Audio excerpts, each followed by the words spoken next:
할렐루야. 우리 마음과 뜻과 정성을 다해서 이 시간 거룩하신 하나님께 예배드리겠습니다. 다 같이 기도하겠습니다.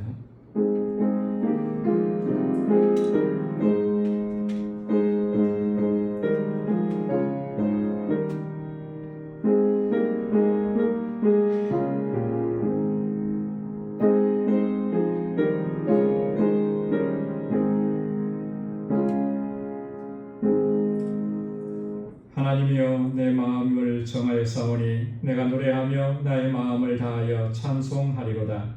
비파야 수금아 깰지어다. 내가 새벽을 깨우리로다. 여호와여, 내가 만민 중에서 주께 감사하고 문나라 중에서 주를 찬양하오리니 주의 인자하심이 하늘보다 높으시며 주의 진실은 궁창에까지 이르나이다. 하나님이여, 주는 하늘 위에 높이 들리시며 주의 영광이 온 땅에서 높임을 받으시기를 원하나이다.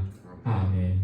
은혜가 풍성하신 만군의 주 여호와 하나님 아버지, 성의로 지난 3일도 은혜 가운데 저희들을 지켜주시고 하나님 구별하신 이 시간 다시금 주님의 보좌 앞으로 불러주시고 우리의 마음을 다하고 힘을 다하여 주님의 성호를 찬양하며 아버지께 예배하게 하시니 감사합니다. 이 시간 우리의 마음을 다스려 주시고 주의 보혈로 우리의 죄악된 모습을 깨끗하게 씻어주셔서 정결하게 하옵시고, 그리하여 이 시간 주님 앞에 드리는 이 예배가 하나님께서 받으시기에 합당한 예배가 되도록 우리 주 성령께서 이 예배를 인도하여 주옵소서. 모든 것 감사하옵고 예수님의 이름으로 기원하옵나이다. 아멘. 전능하사 천지를 만드신 하나님 아버지를 내가 믿사오며 그 외아들 우리 주 예수 그리스도를 믿사오니 이는 성령으로 잉태하사 동정녀 마리아에게 나시고 본디오 빌라도에게 고난을 받으사 십자가에 못 박혀 죽으시고 장사한 지 사흘 만에 죽은 자 가운데서 다시 살아나시며 하늘에 오르사 전능하신 하나님 우편에 앉아 계시다가 저리로서 산 자와 죽은 자를 심판하러 오시리라. 성령을 믿사오며 거룩한 공예와 성도가 서로 교통하는 것과 죄를 사하여 주시는 것과 몸이 다시 사는 것과 영원히 사는 것을 믿사옵나이다. 아멘. 이 시간 찬양으로 하나님께 영광 돌리겠습니다. 나의 입술의 모든 말과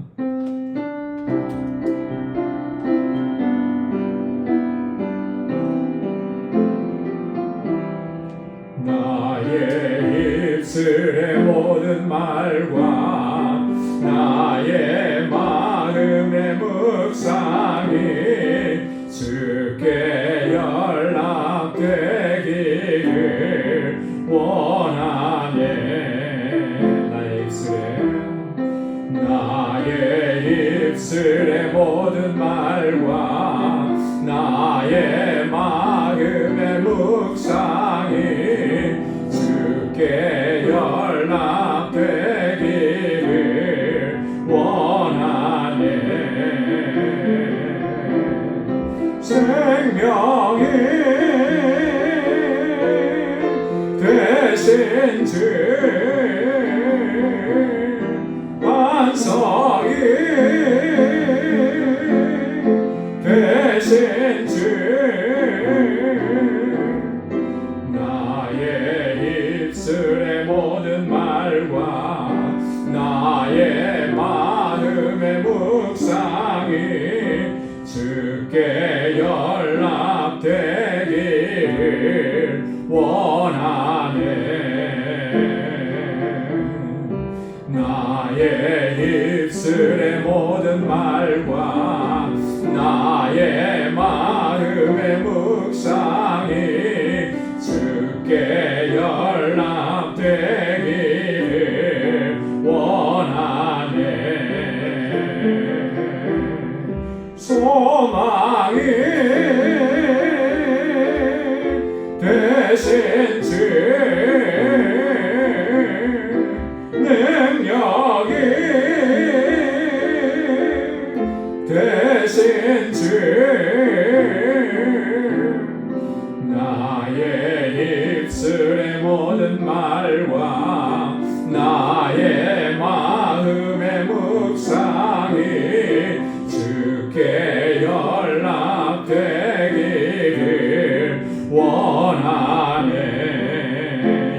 다시 한번요.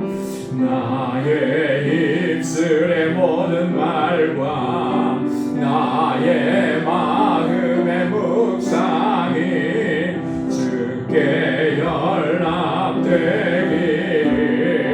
원하네. 소망이 되신 주, 능력이 되신 주, 나의 입술의 모든 말과 나의 마음의 묵상이 주께 연락되기를 원하네. 아멘. 오늘 이 시간 우리의 간절한 기도와 찬양이 하나님께 연락되기를 원합니다. 너 성결케 위해 늘 기도하며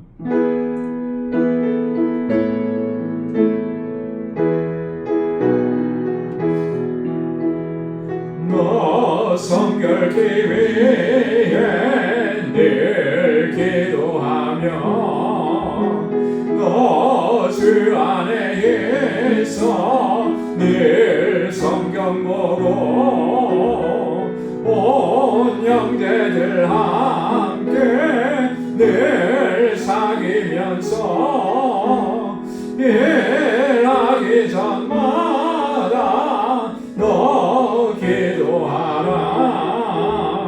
너 성결케 위해 내 머리 숙여 너 은밀히 계신 내 주께 빌라.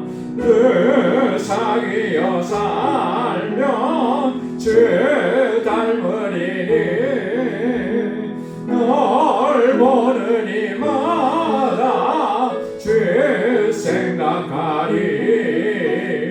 너 성결케 위해 주 따라가고 일 다급하여도 당황치 말고 참 즐거울 때나 또 슬플 때나 너 주님만 믿고 늘 따라가라.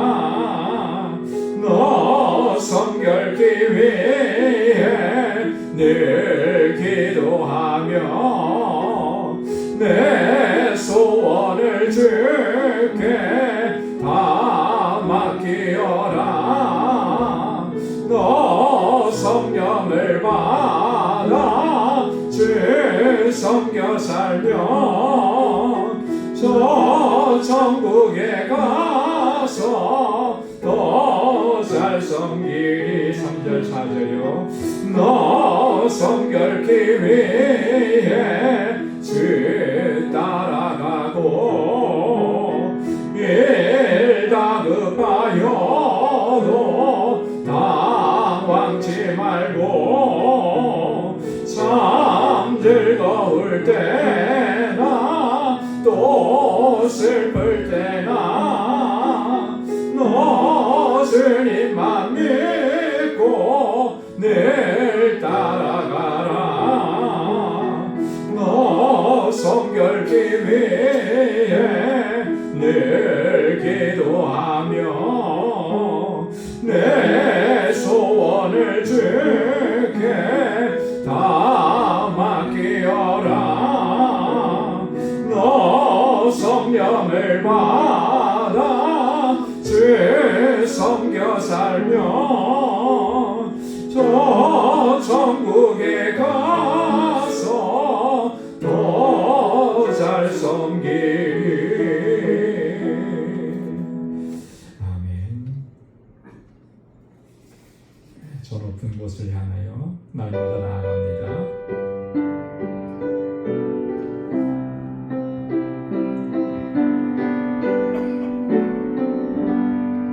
저 높은 곳 주를 향하여 날마다 나아갑니다. 내 뜻과 정성 모아서 날마다 기도합니다. 내 주여 내 발 붙드사 그곳에 있게 하소서.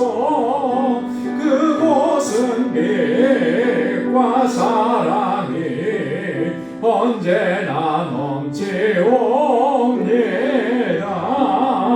괴로움과 죄가 있는 곳 나 비록 여기 살아도 빛나고 높은 저 옷을 날마다 바라봅니다. 내 주여 내 맘 붙드사 그곳에 있게 하소서.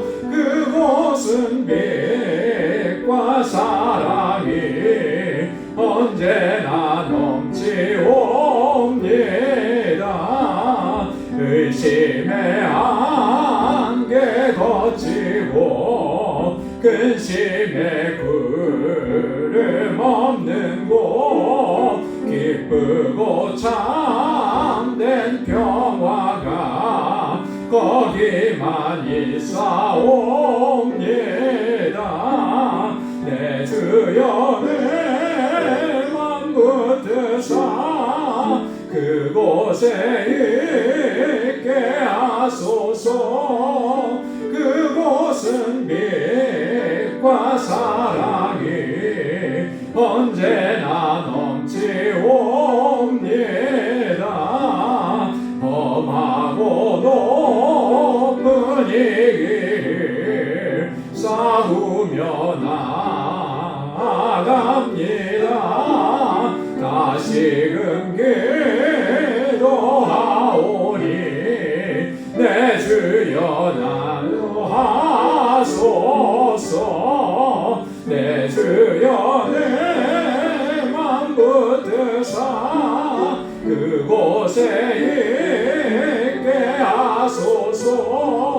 그곳은 빛과 사랑이 언제나 넘치옵니다. 내 주를 따라 올라가 저 높은 곳에 우뚝 서 영원한 복난 누리며 즐거운 노래 부르리. 내 주여 내 발 붙드사 그곳에 있게 하소서. 그곳은 빛과 사랑이 언제나 넘치옵니다. 내 주여 내 맘 붙드사 그곳에 있게 하소서.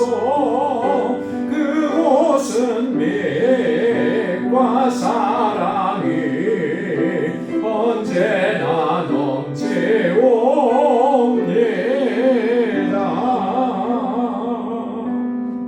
아멘. 우리 이 시간 다 같이 통성으로 기도하겠습니다. 올 한 해 우리 신앙의 목표처럼 날마다 하나님께 더 가까이 나아갈 수 있도록 우리 인도해 주옵소서. 이 세상을 사는 동안에 하나님의 자녀다움을 잃지 않게 하시고 하나님께서 찾으시는 참된 예배자의 삶을 살게 하옵소서. 우리 교회를 위해서, 교회에 주신 사명을 위해서, 영혼 구원의 사명을 위해서 함께 기도해 주시고 이 재단에 세워주신 하나님의 귀한 종들 한 분 한 분을 위해서 능력으로 역사해 달라고 덧입혀 달라고 기도해 주시기 바랍니다.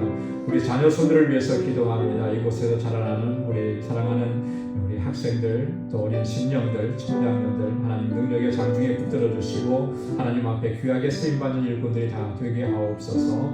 우리 선교사님들을 위해서, 그 선교지를 위해서, 또 우리 알라메다 방주교회와 우리 사역자들을 위해서, 또 우리 우리 환우들과 또 연로하신 어르신들, 우리 교우들의 아픔과 고통을 기억하면서 우리 함께 중보의 기도를 하고 이 시간 개인적인 기도의 제목도 함께 주님 앞에 아뢰겠습니다. 다 같이 통성으로 기도하겠습니다. 거룩하신 아버지 하나님 감사합니다. 오늘도 주님 예배하도록 이 자리로 불러주시니 감사합니다. 하나님, 우리가 세상에 살면서 지키고 상한 심령이지만 다시금 주님 앞에 나아왔습니다. 주의 손으로 어루만져 주시고 주님의 이름으로 함께하여 주시고 다시 일으켜 세워주셔서 새 힘을 더해 주셔서 하나님의 거룩한 백성답게 이 세상을 살게 하여 주옵소서. 날마다 하나님께 한 걸음 한 걸음 더 가까이 나아갈 수 있도록 도와주시고 주님을 더욱 닮아갈 수 있도록 인도해 주옵소서. 하나님께서 찾으시는 영과 진리로 아버지를 예배하는 참된 예배자가 되게 하여 주옵시고 우리의 살아가는 모든 삶의 여정에서 주님을 드러내고 주님의 향기를 바라기에 부족함이 없도록 인도해 주옵소서. 우리 광주교회를 위해서 기도합니다. 아버지, 이곳에 세우시고 지난 27년 한결같은 은혜를 베풀어 주시고 귀한 역사해 주시며 여기까지 인도해 주심을 감사합니다. 하나님, 주님께서 주신 사명을 잘 감당하는 능력 있는 믿음의 공동체가 되게 하여 주옵소서. 이 모든 일들을 위해서 하나님께서 주의 종들을 세우셨습니다. 아버지 하나님, 신실한 충지기로 주님 앞에 서게 하옵소서. 맡은 자들에게 구할 것을 충성이라고 하셨는데 우리의 몸과 마음과 힘과 우리의 가진 모든 것을 다하여서 주님께 헌신하고 충성하는 주의 종들이 되게 하옵시고 그 귀한 섬김을 통하여서 우리 공동체가 아름답게 서가도록 도와주옵소서. 우리 사랑하는 자녀선들을 위해서 기도합니다. 이곳에서 자라나는 어린 심령들, 학생들, 청장년들 하나님 붙잡아 주시고 저들이 정말 어려서부터 청년의 때부터 하나님을 경외하고 믿음으로 살게 하고 말씀에 의지하여 살아가서 이 세대에 하나님 앞에 귀하게 쓰임받는 일꾼들이 다 되게 하여 주옵소서. 세계 곳곳에 복음을 전하는 우리 선교사님들 능력의 장중에 붙들어 주옵소서. 아버지, 그 땅이 생명의 땅으로 변화되게 하여 주옵시고 그 모든 선교지마다 하나님의 성령의 역사로 함께하여 주옵소서. 우리 알라메다 방주교회를 견고하게 붙들어 주셔서 구원의 방주가 되게 하시고 그 지역의 많은 영혼들 주께로 돌아올 수 있도록 아버지 귀한 사역 잘 감당하도록 능력으로 역사하여 주시고 모든 주의 종들 합력하여 선을 이룰 수 있도록 은혜로 함께하여 주옵소서. 우리 사랑하는 권속들의 아픔과 고통, 눈물을 기억해 주옵소서. 아버지 하나님, 저들의 병든 육신을 하나님 치료하여 주시사 강건케 하여 주옵소서. 육신의 강건함뿐만 아니라 영적으로도 주의 능력으로 덧입혀 주셔서 늘 강건하게 하시고 승리의 삶을 살아가게 하옵소서. 우리 연로하신 어르신들 아버지 붙잡아 주옵시고 아버지 하나님, 이 신앙의 여정에 끝까지 주님의 주시는 능력으로 승리할 수 있도록 도와주시고 우리의 모든 소망을 하나님께 둘 수 있도록 도와주옵소서. 우리 사랑하는 권속들의 가정마다 하나님의 평강을 더하시고 그 하는 모든 일들을 복되게 하옵시고 저희의 삶이 복에 근원된 삶이 되도록 도와주시고 무엇보다도 하나님, 저희 가정에 아직도 주님을 영접하지 않은 안타까운 심령이 있어서 눈물로 기도하는 그 눈물을 기억해 주시사 하나님 구원의 은총을 더하여 주옵소서. 오늘도 이 시간 주님 앞에 가지고 나온 간절한 개인적인 기도의 제목마다 주의 선하신 응답을 허락해 주셔서 매일매일의 삶이 하나님의 인도하심 가운데 하나님의 인재 가운데 승리의 삶을 살아가게 하옵시고 이제 말씀 앞에 섰습니다. 우리 마음밭을 기경해 주셔서 주시는 말씀으로 새롭게 결단하는 은혜의 시간이 되도록 인도하여 주옵소서. 모든 것 감사하고 예수님의 이름으로 간절히 기도드리옵나이다. 아멘. 할렐루야. 하나님께서 또 귀한 응답 허락해 주실 줄로 믿습니다. 오늘 묵상할 하나님 말씀입니다. 디모데전서 제4장 1절에서 8절까지 말씀입니다. 디모데전서 제4장 1절에서 8절. 우리 한 절씩 교독하겠습니다. 그러나 성령이 밝히 말씀하시기를 후일에 어떤 사람들이 믿음에서 떠나 미혹하는 영과 귀신의 가르침을 따르리라 하셨으니 자기 양심이 화해를 맞아서 의식함으로 거짓말하는 자들이라. 혼인을 금하고 어떤 음식물은 먹지 말라고 할 터이나 음식물은 하나님이 지으신 바니 믿는 자들과 진리를 아는 자들이 감사함으로 받을 것이니라. 하나님께서 지으신 모든 것이 선함에 감사함으로 받으며 버릴 것이 없나니 하나님의 말씀과 기도로 거룩하여 지니라. 내가 어떤 형제를 깨우치면 그리스도 예수의 좋은 이군이 되어 믿음의 말씀과 내가 따르는 좋은 교훈으로 양육을 받으리라. 망령되고 허탄한 신화를 버리고 경건에 이르도록 내 자신을 연단하라. 육체의 연단은 약간의 유익이 있으나 경건은 범사에 유익하니 금생과 내생의 약속이 있느니라. 아멘. 네, 오늘 디모데전서 4장 1절로 8절까지 있는 말씀은 크게 두 부분으로 나눠집니다. 1절부터 5절까지는 이단 사상에 대한 경계예요. 당시에 그 초대교회 대부분의 초대교회들 안에는 이런 현상들이 있었습니다. 이런 이단 사상들이 들어와서 복음의 진리에 서 있는 하나님의 백성들을 흔들어서 넘어뜨리려고 하는, 믿음에서 떠나게 하는 이런 미혹들이 많이 있었다라고 하는 것이죠. 이 에베소 교회도, 디모데가 목회하고 있던 에베소 교회도 마찬가지였습니다. 그래서 바울이 그 부분에 대해서 경계하면서 그들의 이단 사상이 어떻게 잘못되어 있는지 그것을 이야기해 주죠. 그리고 6절부터 8절까지는 정말 우리가 좀 익히 잘 알고 있는 그런 말씀입니다. 경건의 훈련에 대한 권고예요. 이런 이단 사상의 미혹으로부터 나를 또 교회를 견고하게 지키려면 우리 한 사람 한 사람이 이 경건의 훈련을 잘 감당해야 된다. 그래서 그리스도의 좋은 일꾼이 되어야만 교회를 지킬 수 있고 또 나를 지킬 수 있고 우리의 믿음과 신앙을 지켜갈 수 있다라고 하는 것이죠. 이 부분에 대해서 우리가 함께 같이 말씀을 나누도록 하겠습니다.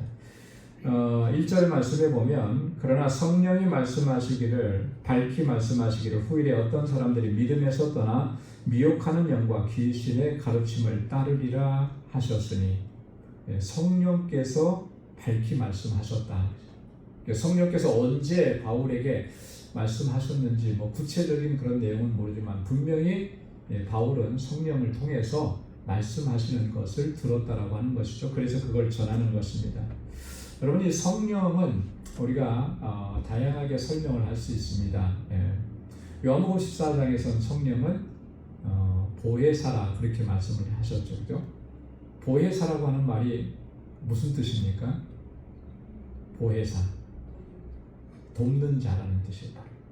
파라클레토스라고 그러거든요. 바로 옆에서 돕는 존재, 그러니까 우리를 돕는 사람, 이 보혜사라고 하는 이 한문이 돕는 존재라고 하는 그런 의미입니다. 성령은 예수님께서 승천하시고 난 이후에 성령은 항상 하나님의 택한 백성들과 함께 하셔서 하나님의 백성들을 돕는 거예요.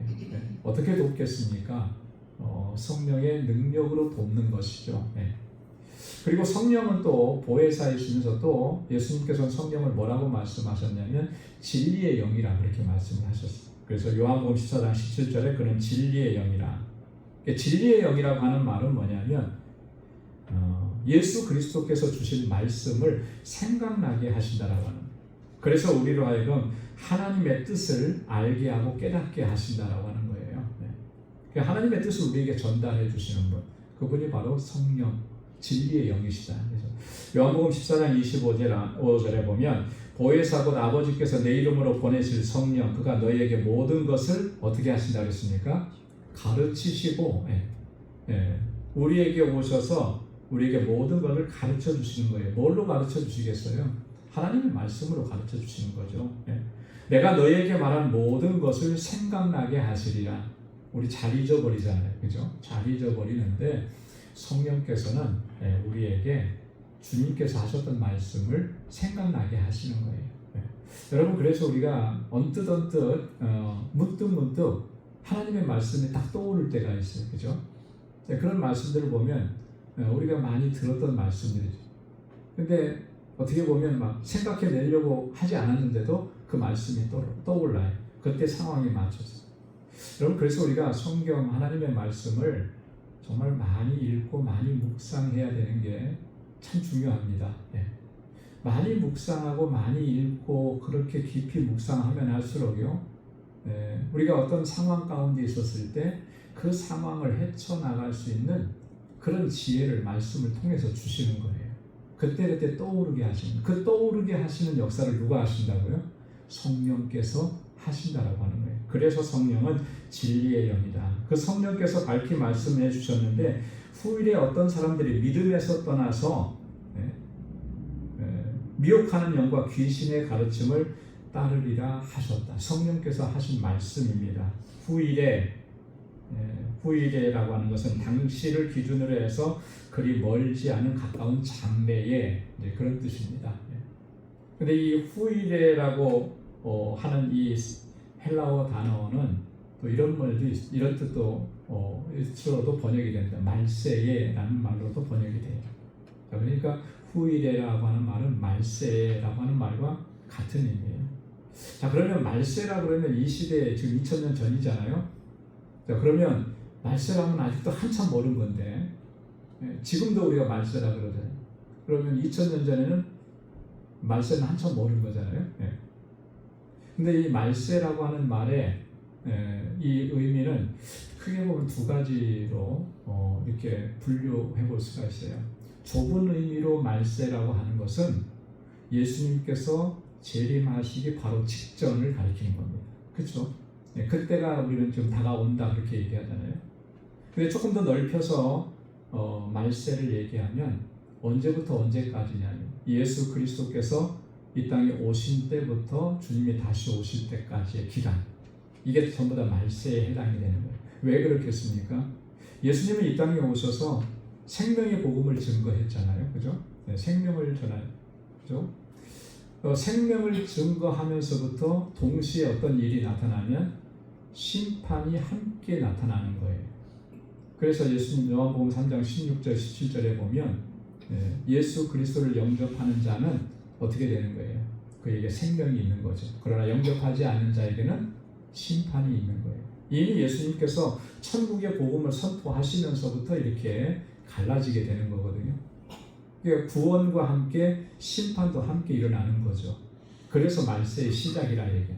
그러니까 예수님의 초림은 말세의 시작이고 예수님의 재림은 말세의 끝이다 이렇게 설명을 합니다. 자, 그러니까 이 지금 바울이 얘기하는 후일에라고 하는 말 속에는 이 말세라고 하는 의미가 함께 담겨져 있는 거고, 그때가 되면 지금 계속해서 믿음에서 떠나는 이런 일들이 있는데 그 사람들이 미혹하는 영과 귀신의 가르침을 따르게 된다 이렇게 얘기를 하는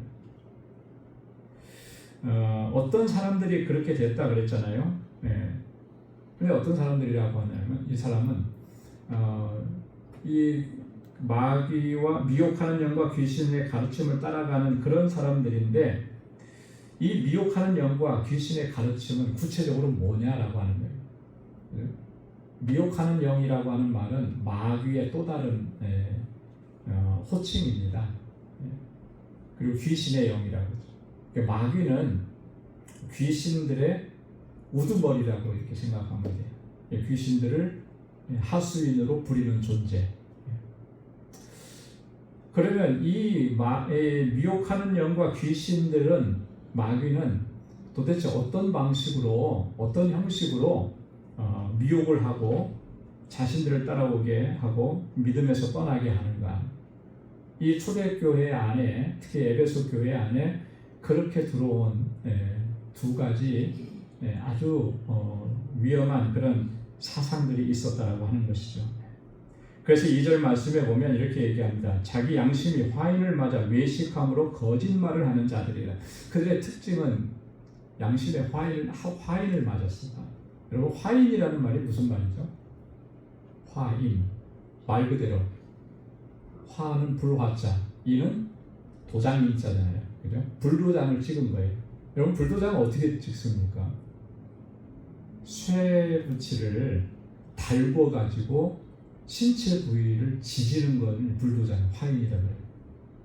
그 고대 사회에서는 노예를 그 집안의 주인, 그 사람의 소유로 삼기 위해서 그렇게 화인을 찍었어요. 어떤 문양을 새겨가지고 그걸 몸에다 찍는 거죠. 심한 경우에는 이마에다가도 찍었다 그래요. 그 이마에다 찍어 놓으면은 다 드러나잖아요. 이 사람이 아무리 도망쳐도 누구를 만나게 되면 누구의 종이었구나 이렇게 드러나는 거죠. 그렇게 해서 도망을 못 가게 소유로 확정하려고 그런 것을 이제 화인이라. 지지게 되면 어떻게 됩니까? 그 지져진 부분이 감각이 없어지겠죠, 그죠? 화상을 입고 막 진한 화상을 입으면 거기에 감각이 없어지는 거예요. 그리고 거기가 딱딱하게 변하게 되는 거예요. 그죠? 그래서 이 보통 살하고는 틀려요. 감각이 없고 굳어지고, 그게 이제 화인 맞았다. 양심의 화인을 맞았다. 양심이 그렇게 딱딱하고 굳었다라고 하는, 감각이 없어졌다라고 하는 것이죠. 그래서 외식함으로 거짓말을 하는 자들이다. 외식과 거짓말로 인해서 그의 양심은 그렇게 화인 맞은 자들이었다라고 이 얘기를 하는 것입니다. 그러면 도대체 그 사람들이 어떤 사람인가? 외식함으로 거짓말하는 자들이라 그랬는데 3절에 가면 좀 더 구체적으로 얘기합니다. 혼인을 금하고 어떤 음식물을 먹지 말라고 할 터이나, 음식물은 하나님이 지으신 바니 믿는 자들과 진리를 아는 자들이 감사함으로 받을 것이니라. 혼인을 금하고 어떤 음식물을 먹지 말라 한다. 이 사람들이 주장하는 바가 그거예요. 결혼하지 마. 독신으로 살아야 된다. 여러분 다 결혼하셨잖아요, 그죠? 네. 우리나라에서는 결혼을 뭐라고 하죠? 혼인은 일륜지 대사라고, 그죠? 그래서 집안에 모든 사람이라면 결혼식만큼 중요한 게 없다, 이만큼 큰 일이 없다, 우리가 그렇게 인식하고 있는데, 이 사람들은 뭐라 그러면 혼인을 금하는 거예요. 혼인하지 마라. 독신으로 살아야 된다. 어떤 사람들이 그런 얘기할까요? 어떤 사람들이 이런 얘기를 하겠습니까? 아주 엄격한 금욕주의자들이 그렇게 얘기하는 거예요. 그죠? 금욕주의자들이 이렇게 얘기해요. 혼인도 하지 말라. 네? 이 금욕주의자들의 어떤 사람들의 특징이냐면, 이 사람들은 당시에 그 영지주의자들의 특징입니다. 이 영지주의자들이 많은 특징들이 있는데, 그 중에 하나가 뭐냐면, 기본적인 사상은 이거예요. 영과 정신은 선한 것이지만 육체나 물질은 악한 것이라고 생각합니다. 영은 선한 것이고 정신은 선한 것이고 육체는 악한 것이다. 그러니까 우리가 육체로 하는 모든 일들은 악하기 때문에 그 육체의 욕망을 철저하게 제어해야 한다라고, 육신적인 활동을 철저하게 제어해야 한다. 그래서 금식하고 심지어는 혼인도 금하고, 그래야 그 사람이 거룩한 삶을 사는 것이다, 이렇게 주장합니다. 여러분, 이 말이 지금 납득이 되십니까? 이런 얘기를 하면 어떤 교단이나 어떤 교단이라고까지 할 건 없는데 어떤 집단에서는 그렇게 주장하는 경우도 있는 것 같아요. 그죠? 정말로 거룩하고 정말로 깨끗하고 순결하게 살아가려면 결혼도 하지 말아야 된다. 그래서 캐톨릭에서는 신부나 또 우리 수녀들은 순결 강조하죠. 그래서 결혼도 안 하고, 여러분, 결혼 안 했다고 해서 순결하다고 얘기할 수 있을까요? 결혼 안 했다고 해서 그 영혼이 깨끗하다고 그렇게 얘기할 수 있겠습니까? 육체적인 관계를 갖지 않았다고 해서 그들의 정신과 영혼이 맑고 순수하고 깨끗하다고 얘기할 수 있겠는가요? 그런 거는 사실 아니잖아요. 그죠? 사실은 사람은요, 이 몸으로 죄를 짓는 것보다 생각으로, 마음으로 죄를 짓는 게 훨씬 더 많아요. 그죠? 근데 그건 안 보이니까 죄라고 생각을 안 하고 사람들도 눈치를 못 채는 것 뿐이죠. 하나님께서 그걸 모르실 리가 없잖아요. 그러니까 이런 논리로 순결과 성결과 이런 금욕주의 이런 걸 주장하는 것은 하나님의 뜻과는 좀 거리가 멀다라고 하는 것이죠. 특별히 혼인을 금한다라고 하는 것은요, 여러분, 사도 바울도 물론 결혼을 안 한 것으로 우리가 다 압니다. 그래서 나와 같이 지내는 것이 좋겠다 그렇게 얘기하지 독신으로 지내라 명령하지 않았어요. 왜? 그건 하나님께서 그렇게 명령하신 게 아니기 때문에. 여러분, 혼인제도, 결혼제도는 누가 정하신 겁니까? 사람이 만든 제도가 아니고 하나님께서 만드신 제도예요. 그죠? 아담을 창조하시고 아담이 홀로 있는 것을 하나님께서는 별로, 그것을 보니까 별로 보기에 좋지가 않은 거죠. 그래서 하나님께서 하와를 만드셔서 짝이 되게 하셨어요. 예. 그래서 부부가 되게 하셨고 가정을 이루게 하셨어요. 그리고 나서 하나님 보시기에 좋았더라라고 하는 거예요. 그러니까 가정을 이루는 것, 결혼하는 건 하나님께서 만드신, 우리 인간에게 주신 최초의 제도가 바로 이 제도예요. 여러분, 그게 선하지 않으면 하나님께서 만드셨겠습니까? 결혼 제도가 악한 것이라면, 결혼 제도가 우리 영혼을 더럽히는 것이라면 하나님께서 만드셨겠어요? 그렇지 않잖아요. 그럼에도 불구하고 이렇게 주장하는 사람들이 있었다는 거예요. 이 사람들이 바로 영지주의자들, 이런 사람들이 너무나 그 철저한 엄격한 금욕주의를 자꾸 하는 거예요.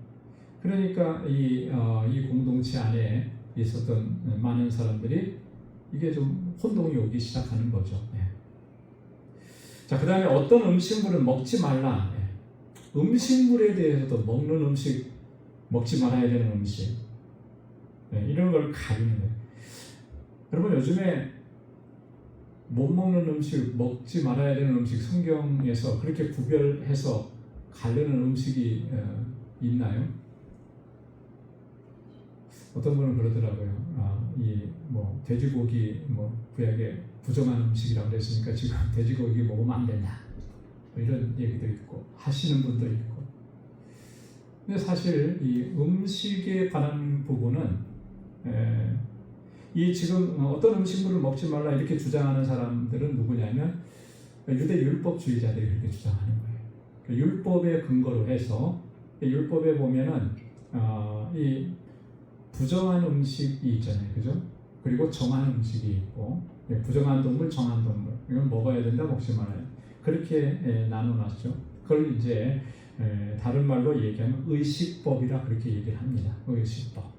입고 먹는 것에 대한 법. 율법은 크게 세 가지로 나눠집니다. 첫째는 제사법이 있어요. 제사에 관해서. 두 번째는 도덕법이 있습니다. 윤리법, 윤리적인 도덕에 관한 부분. 그리고 세 번째는 의식법이 있어요. 의식법이 있어요. 이 도덕법과 제사법은 여전히 유효합니다. 그죠? 도덕적으로 정결하고 깨끗하고 진실하게 살아가는 거, 그거는 구약시대나 지금이나 여전히 유효한 거예요.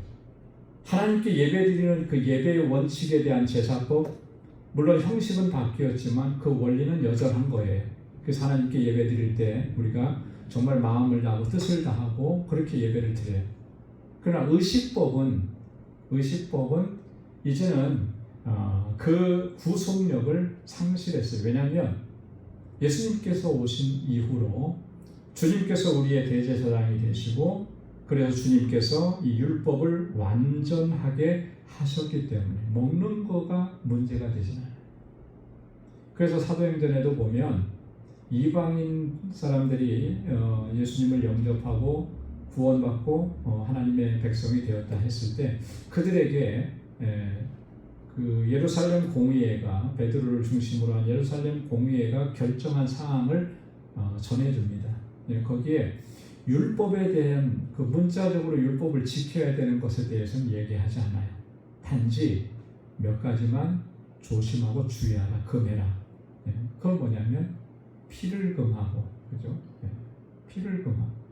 피 흘리는 것, 이런 것들에 대한 것은 금지하는 것이 있지만 거기에 뭘 먹느냐 마느냐, 이런 거에 대해서는 금지가 없다. 그래서 바울도 그 원리를 지금 얘기하는 거죠.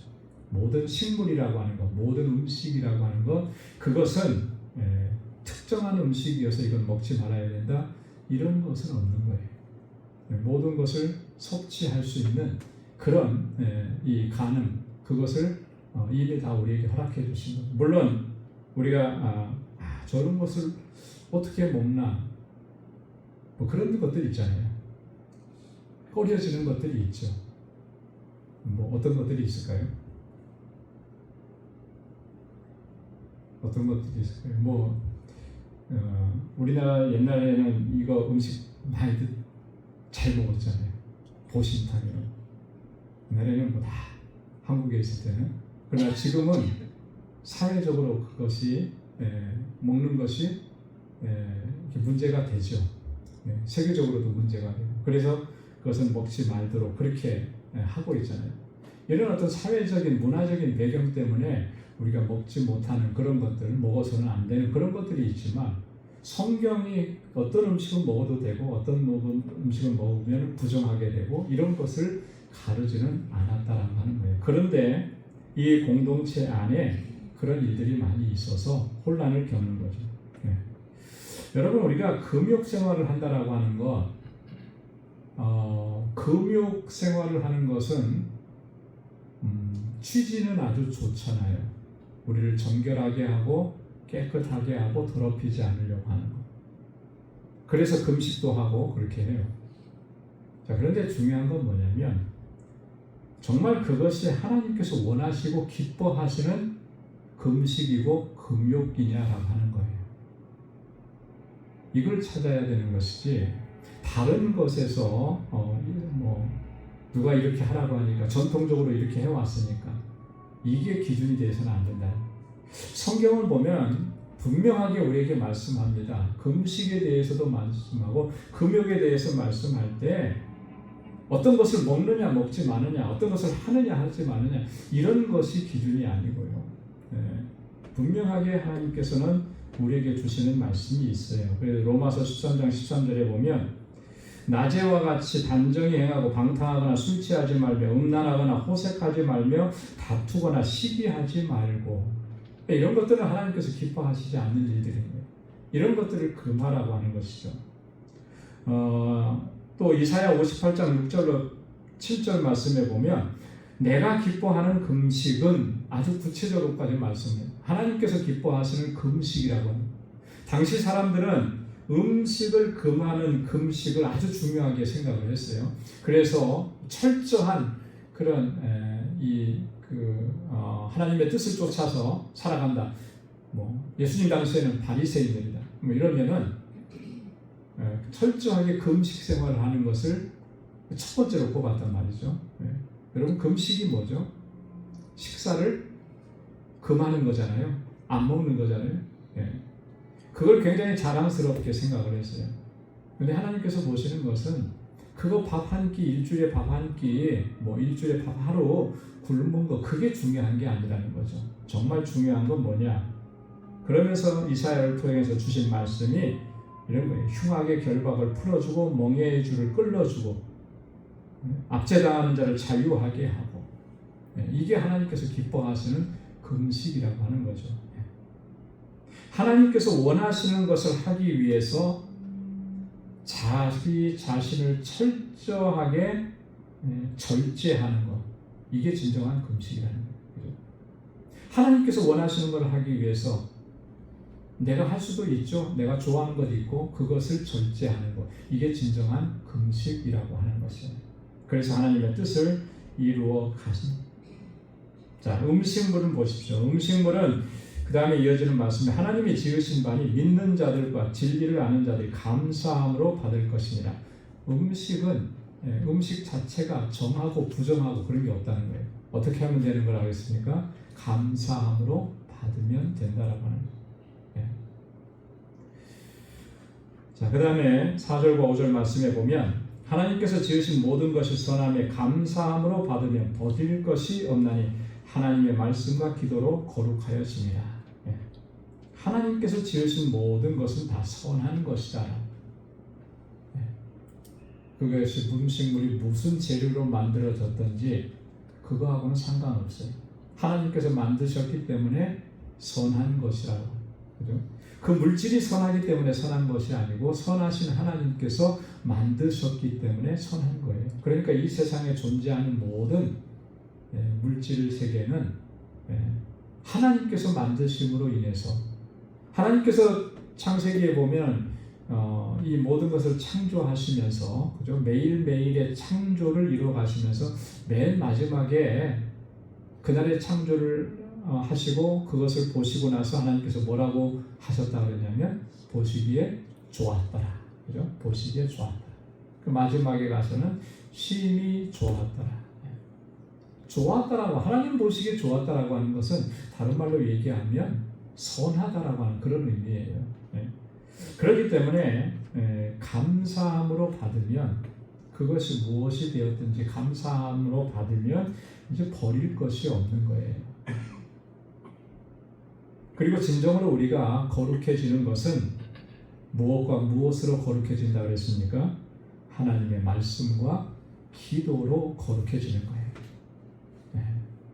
어떤 물질은 정한 것이기 때문에 정하고 어떤 물질은 부정한 것이기 때문에 구약 시대에는 하나님께서 그렇게 구분하셔야만 했습니다. 왜? 정하고 부정한 것을 분별하고 판단하지 못했기 때문에 하나님께서 그렇게 말씀을 해주신 거죠. 그러나 지금은 주님께서 말씀을 주셨고 그 말씀에 근거해서 우리가 그 말씀에 순종할 때 거룩해지는 거예요. 그래서 하나님의 말씀으로 거룩해지는 거죠. 우리가 늘 깨어서 기도하면서 깨어 있을 때 그의 심령이 거룩해지는 거예요.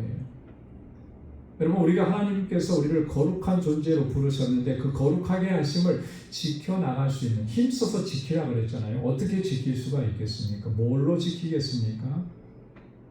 하나님의 말씀으로.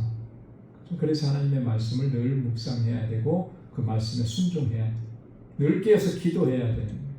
기도한다라고 하는 말의 의미는 뭡니까? 하나님과 교통하는 거잖아요. 그죠?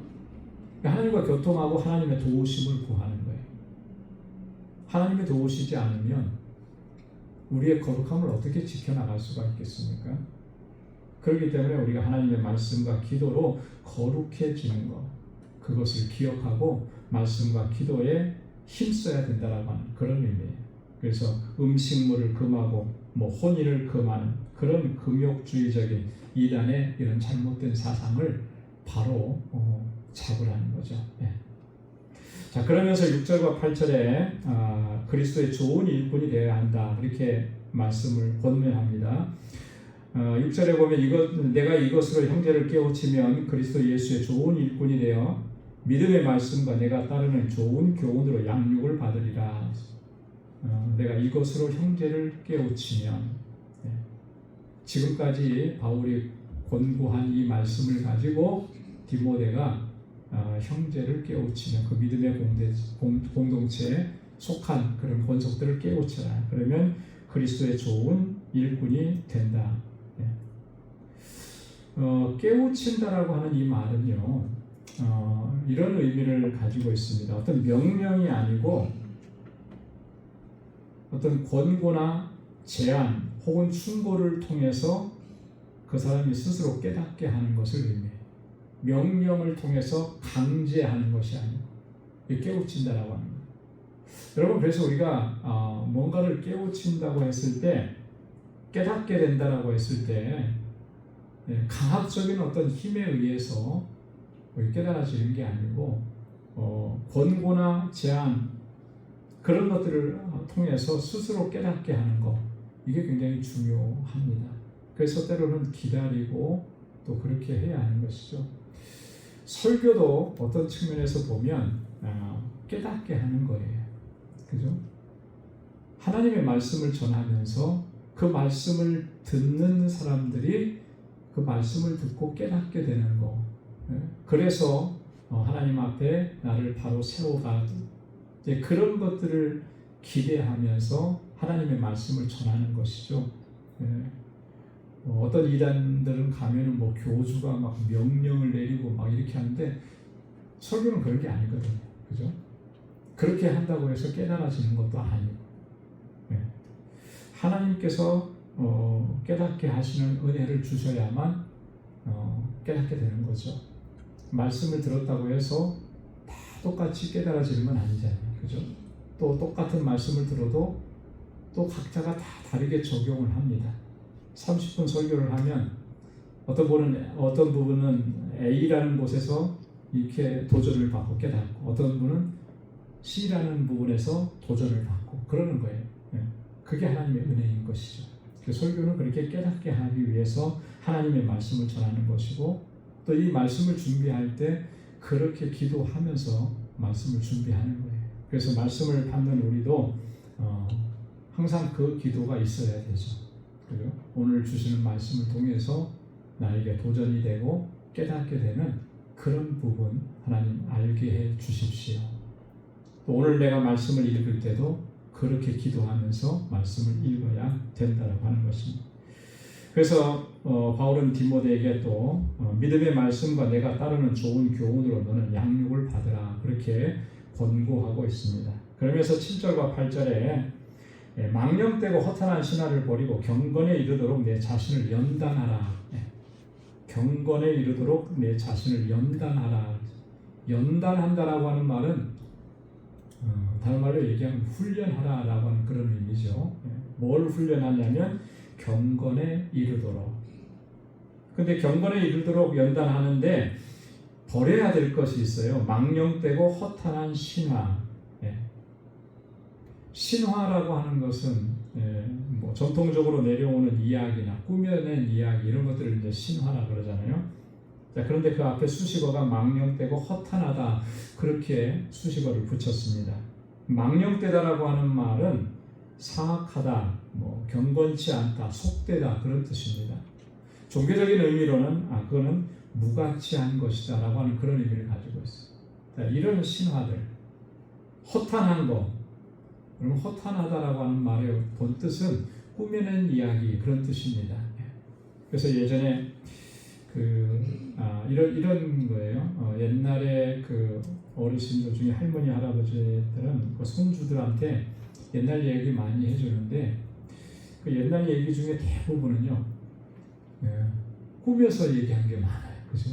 전통적으로 내려오는 옛날 얘기도 있지만 할아버지 할머니가 인생을 살아오면서 경험했던 것을 꾸며서 얘기해요. 그럼 책에도 안 나오고 뭐 그런. 근데 어렸을 때는 그 얘기 듣고 재미있게 또 듣고 기억하고 그러잖아요. 마치 그런 것처럼 실제가 아닌데 실제인 것처럼 꾸며낸 얘기 이런 것들을 허탄한 거라는 이런 것들을 버리라는 거예요. 그리고 경건에 이르도록. 이 경건이라고 하는 말은 한마디로 얘기하면 하나님을 경외하는 마음이에요. 하나님을 경외하는 마음으로 그분의 성품을 닮아가고 또 그 뜻에 합당하게 살아가려고 하는 삶의 태도 이것을 경건이라고 얘기합니다. 하나님의 성품을 담고 하나님의 뜻에 합당하게 살아가려고 하는 그 삶의 자세 이것을 경건이라. 시편 2편 11절에도 보면 여호와를 경외함으로 섬기며 떨며 즐거워할지어다. 하나님을 섬기는 우리들에게 하나님을 경외함이 없다라고 하는 것은 이건 심각한 문제인 것이죠. 하나님을 경외함이 없이 어떻게 우리가 하나님을 섬긴다라고 말할 수가 있겠어요? 경외한다라고 하는 말은 하나님 앞에 두렵고 떨리는 마음으로 선다는 것이고 그리고 하나님을 공경한다라고 하는 것은 하나님께 최고의 리스펙트를 드린다라고 하는 거예요. 그렇게 살아가려고 힘쓰는 게 그게 경건의 자세예요. 이 경건의 훈련을 힘쓰라는 거예요. 연단하라는 거예요. 연단하라고 하는 거, 훈련하라고 하는 거잖아요. 마치 누구처럼 하느냐면 운동선수들처럼, 그죠? 운동선수들처럼 그렇게 훈련하는. 오늘 한국하고 어디하고 축구가 있죠? 남아공, 사우스 아프리카. 이제 시간이 다 돼가는 것 같아요. 그 국가대표 선수들이요, 얼마나 훈련을 많이 했겠습니까? 그죠? 우리나라 축구 선수가 얼마나 많은데 국가대표가 되고자 얼마나 초등학교 때부터 막 훈련을 시작해요. 지난번에 보니까 우리나라 지금 국가대표 뛰고 있는 이강인 선수는 초등학교도 들어가기 전부터 축구를 막 뛰고 했던 거라. 한 6살 정도 돼 보이는 그 이강인이 인터뷰하는 내용을 봤는데 너무 귀엽더라고요. 그때부터 축구를 잘했더라고요. 보니까. 잘했어요. 얼마나 많은 훈련을 했겠습니까? 그러니까 제가 볼 때마다 참 신기해요. 공이 하늘 높이 떠서 올라가는데 탁 그 볼을 컨트롤할 때 보면 신기할 정도로, 그죠? 발 밑에 탁 그런 거를 갖다가 이거 축구 용어는 아닌데 그런 표현을 쓰죠. 순두부 트래핑이라고 그래요. 순두부 얼마나 말랑말랑합니까? 그거 터지지 않게 하려고 그런 정도로 볼 트래핑을 잘한다. 그거는 훈련이 없이는 안 되는 거거든요. 세상에서 뭐 무슨 일을 해도 그런 훈련이 필요하죠. 어떤 직업을 가져도. 우리 신앙생활도 마찬가지고 경건의 훈련이 경건의 훈련. 8절에 보면 육체에 연단한 약간의 유익이 있으나 경건은 범사에 유익하다. 이건 하루도 빼먹어서는 안 되는 거예요. 매일매일. 왜냐하면 우리 건강을 위해서도 우리가 훈련하잖아요. 그죠? 저도 매일매일 운동하거든요. 물론 건강이 좋아지니까. 근데 그것은 약간 유익이 있는 거예요. 이 약간의 유익이라고 하는 말은 적은 유익이라고 하는 건데 이 세상에 사는 동안에는 건강하게 살 수 있을지 몰라요. 그죠? 그런 의미에서 이 세상에 우리가 짧잖아요. 그러나 경건은 범사에 유익하다. 범사라고 하는 말은 모든 면이에요. 그죠?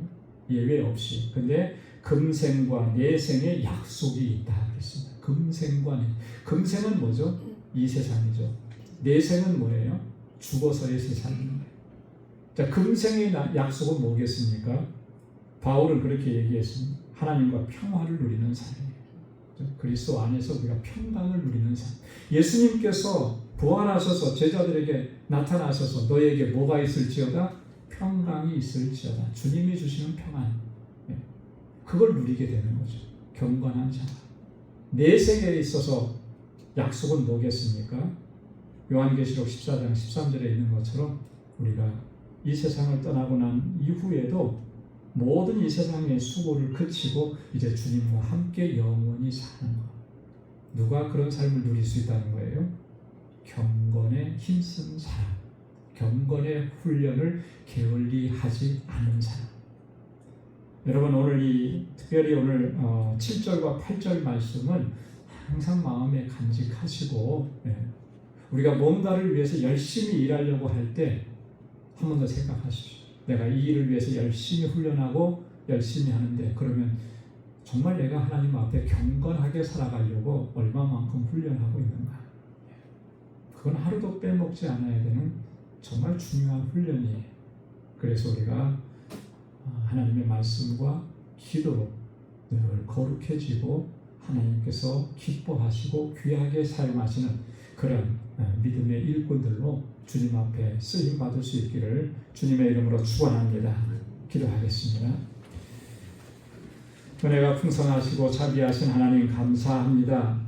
오늘도 이 저녁 저희들을 사랑하셔서 말씀 앞에 세워주시고 하나님을 예배케 하셔서 감사합니다.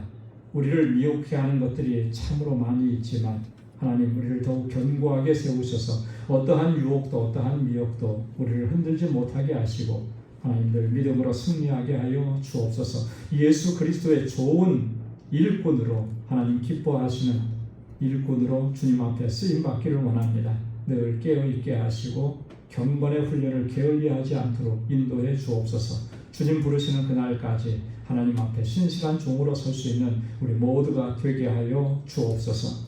이제는 우리 주 예수 그리스도의 무한하신 은혜와 하나님 아버지의 크고 놀라우신 사랑과 성령의 위로 교통 충만하심의 역사가 예수 그리스도의 좋은 일꾼이 되어 하나님의 영광을 위해서 살아가기로 결단하는 우리 방주의 모든 믿음의 권속들과 저들의 가정과 직장 생업의 터전 위에 이제로부터 영원까지 함께 하시기를 간절히 축원하옵나이다. 아멘.